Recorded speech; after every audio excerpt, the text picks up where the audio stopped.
write this down. This is called the symmetric property of equations. Symmetric property of equations.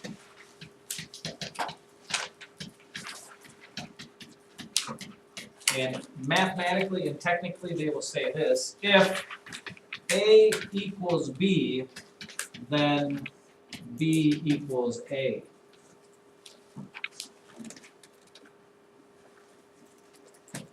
And basically all that says is this: if you have two things that are equal, like if you have 6 plus 5 equals 11, okay, symmetric means, you remember what the line of symmetry is? One half equals the other half, or it looks like the other half. The symmetric property just says that you can switch the sides of the things that are on the equal sign and they're still equal.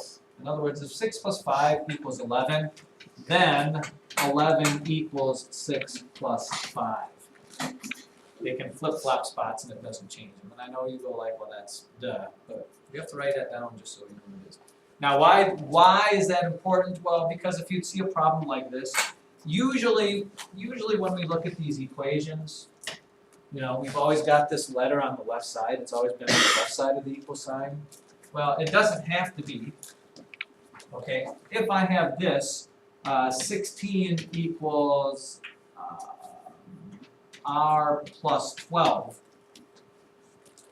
If you don't like the way that's written there, you can use the symmetric property and flip-flop the stuff and put it on the other side. So in other words, you could move this and say, okay, R plus 12 equals 16. It's the same thing. You can flip-flop sides.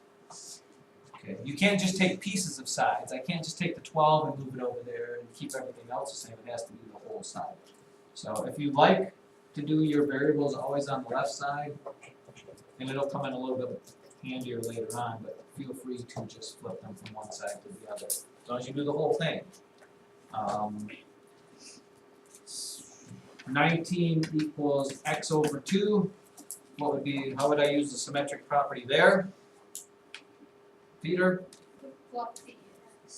Yeah, the x over 2 would equal 19. How would I solve this, by the way?